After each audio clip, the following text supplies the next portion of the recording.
Student বা bachelor লাইফের খাওয়া দাওয়া ও গ্যাসের সংকট এই দুইয়ের সমাধান যেন একমাত্র রাইস কুকার। আসসালামু আলাইকুম, সবাইকে স্বাগত জানাচ্ছি আরও একটি নতুন রেসিপি দেখার জন্য। খুব সহজে রাইস কুকারে মুরগির মাংস রান্নার রেসিপি আজ শেয়ার করব। রান্নাটা আরও সহজ করতে ব্যবহার করব প্যাকেট মশলা। আশা করছি সবার কাছেই ভালো লাগবে। রাইস কুকারের ইনার পটটা গরম করে এখানে আমি চায়ের কাপের 1 কাপ পরিমাণ সরিষার তেল দিয়ে দিচ্ছি। সয়াবিন তেলেও রান্নাটা করা যাবে। তেলটা গরম হয়ে গেলে দিয়ে দিচ্ছি আস্ত জিরা, এলাচ, দারচিনি খুবই অল্প পরিমাপে। সবকিছু ভাজা হয়ে গেলে দিয়ে দিব 1 কাপ পরিমাণ পেঁয়াজ কুচি। পেঁয়াজ কুচিগুলোকে নেড়ে চেড়ে একটু ভেজে নিতে হবে যাতে করে পেঁয়াজের কাঁচা ঝাঁঝালো গন্ধটা চলে যায়। পেঁয়াজ ভাজা হয়ে গেলে এখানে আমি 3 টেবিল চামচ পরিমাণ দিয়ে দিয়েছি আদা রসুন বাটা। আদা রসুন বাটাটাকে পেঁয়াজের সাথে ভালো মতো একটু ভেজে নিতে হবে। আদা রসুনে কিন্তু কাঁচা ঝাঁঝালো একটা গন্ধ থাকে, এটা চলে যাবে। এরপর আমি প্যাকেট মশলা দিয়ে দিচ্ছি প্রায় 2.5 টেবিল চামচের মতো।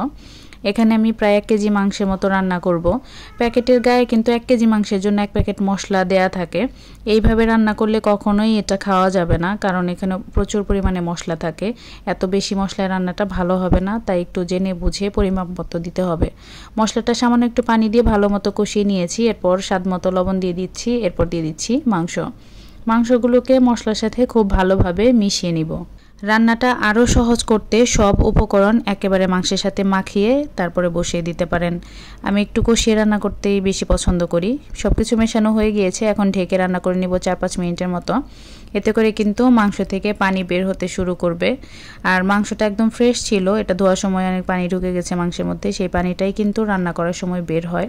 আমি নিচের থেকে আরও একবার একটু নেড়ে দিচ্ছি, কারণ মশলাটা কিন্তু এ পর্যায়ে খুবই ঘন, খুব বেশি পানি বের হয়নি। মাংস থেকে আরও পানি বের হবে। আর ব্রয়লার মুরগি রান্না হতে কিন্তু খুব বেশি সময় লাগে না, খুব বেশি পানিও লাগে না। আমি মাংসের পানিটা কিছুটা শুকিয়ে নিয়েছি। এখন আমি এখানে নতুন আলু দিয়ে দিচ্ছি।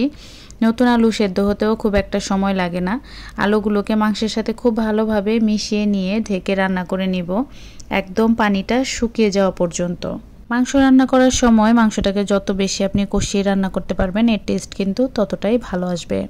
মাংস থেকে সম্পূর্ণ পানিটা শুকিয়ে গিয়েছে। এখন আমি ঝোলের জন্য একটু পানি দিয়ে দিব। আর আলুগুলো কিন্তু 100% সেদ্ধ হয়নি, এই ঝোলের পানিতেই কিন্তু সেদ্ধ হয়ে যাবে।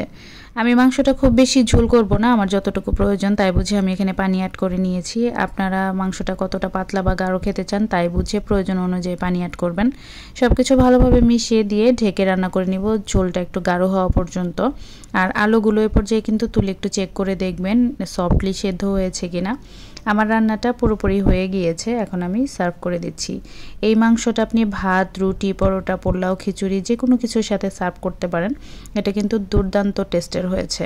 আশা করছি রেসিপিটি সবার কাছেই সহজ ও ভালো লেগেছে। বাসায় অবশ্যই ট্রাই করবেন, আর কেমন হয় কমেন্টে জানাতে কিন্তু ভুলবেন না। সবাই ভালো থাকবেন, আমাদের জন্য দোয়া করবেন। দেখা হবে পরবর্তী রেসিপিতে। সে পর্যন্ত বিদায় নিচ্ছি। আল্লাহ হাফেজ।